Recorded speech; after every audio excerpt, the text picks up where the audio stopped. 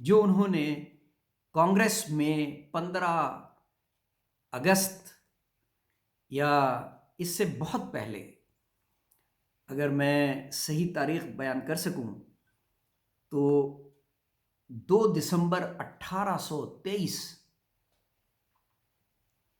2 دسمبر 1823 کو مونرو نے اپنی تھیوری یا ڈاکٹرین پیش کی یو ایس کانگریس میں، جس میں انہوں نے کہا کہ امریکن کانٹیننٹ یا ویسٹرن ہیمسفیئر میں کوئی سپاہی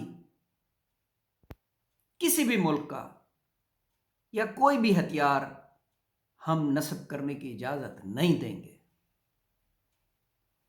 امریکہ کو قدرتی طور پہ جغرافیائی سیفٹی یا سیکیورٹی حاصل ہے، اس کے ایک طرف اٹلانٹک اور دوسری طرف پیسیفک اوشن۔ جب سوویت لیڈر خروشچیف نے 1962 میں کیوبا میں میزائل نصب کرنے کی کوشش کی تو ایک بہت بڑا کرائسس کھڑا ہو گیا، جسے کیوبن میزائل کرائسس کے نام سے یاد کیا جاتا ہے۔ امریکی صدر تھے کینیڈی، جان ایف کینیڈی۔ انہوں نے سوویت فورسز کو گھیرے میں لے لیا جو کیوبا کی طرف بڑھ رہی تھیں، اور اعلان کیا کہ اگر کیوبا میں سے سوویت یونین نے اپنے میزائل نہیں ہٹائے تو عالمی جنگ اور شاید نیوکلیائی جنگ چھڑ سکتی ہے۔ سوویت لیڈر نے بھی اپنی کچھ شرطیں رکھیں اور بالآخر اپنے میزائل ہٹا لیے۔ اس واقعے کا ذکر کرنا اس لیے ضروری تھا کہ آپ کو یہ اندازہ ہو کہ امریکہ خود تو اپنی سیکیورٹی کے لیے اپنے پورے ویسٹرن ہیمسفیئر میں ایک سپاہی دنیا کا مخالف سپاہی یا مخالف ہتھیار رکھنے کی اجازت نہیں دیتا، لیکن دوسری طرف موجودہ رشیا کو کنٹرول کرنے کے لیے نیٹو کی سرحدوں میں مسلسل اضافہ کرتا رہا۔ اگر میں آپ کو بتاؤں کہ نیٹو جب دوسری جنگ عظیم کے بعد جب نیٹو کو قیام کیا گیا اور اس کا مقصد تھا collective security against Soviet Union, اس وقت نیٹو میں صرف 12 ملک تھے، 10 یورپ کے اور امریکہ کینیڈا۔ لیکن پھر کیا ہوا؟ جو ہی سوویت یونین ٹوٹا، امریکہ نے مشرقی یورپ کے ملکوں کو نیٹو میں شامل کرنا شروع کر دیا۔ روس بارہا ان کو منع کرتا رہا کہ آپ ہماری سرحدوں کے قریب نہ آئیں، لیکن یہ باز نہ آئے، اور انہوں نے ارادہ کیا کہ اب یہ یوکرین کو بھی نیٹو میں شامل کر لیں گے، یعنی نیٹو کی فوجوں کو رشیا کی سرحدوں تک پہنچا دیں گے۔ یہ بات صدر پوٹین کو قابل قبول نہیں تھی۔ بارہا سمجھانے کے بعد جب صدر پوٹین نے یہ محسوس کیا کہ مسٹر زیلنسکی جو یوکرین کے صدر ہیں اور جنہیں امریکہ اور اس کے اتحادیوں نے یوکرین میں انتخابات جتوا کے انسٹال کیا ہے اور وہ ان کے ہاتھوں میں کھیل رہے ہیں،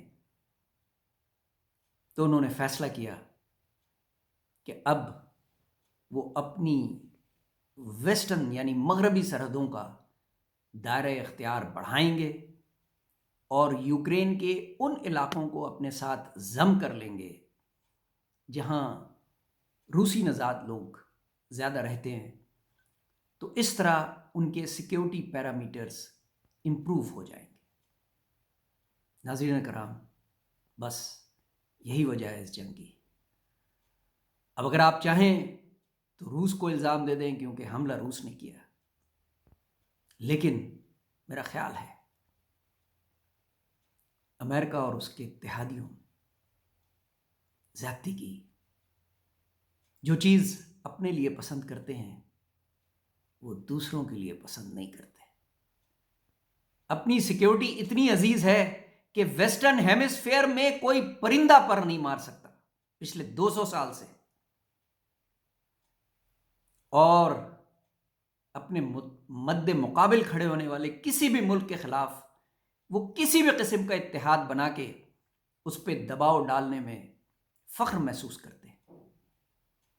اسی طرح پیسیفک اوشن میں کوآڈ بنایا چائنا پہ دباؤ ڈالنے کے لیے۔ کوآڈ امریکہ، آسٹریلیا، جاپان اور انڈیا شامل۔ ایم کیا ہے؟ چائنا پہ دباؤ ڈالا جائے، چائنا کو گھیر لیا جائے تاکہ تائیوان پہ چائنا کسی بھی صورت میں قبضہ نہ کر سکے۔ اسی طرح آکس بنایا آسٹریلیا، یو ایس، یو کے، پھر چائنا پہ دباؤ ڈالنے کے لیے، اور اب روس پہ دباؤ ڈالنے کے لیے یوکرین کو یورپین یونین میں اور نیٹو میں شامل کرنے کی ترکیبیں لڑا رہے تھے۔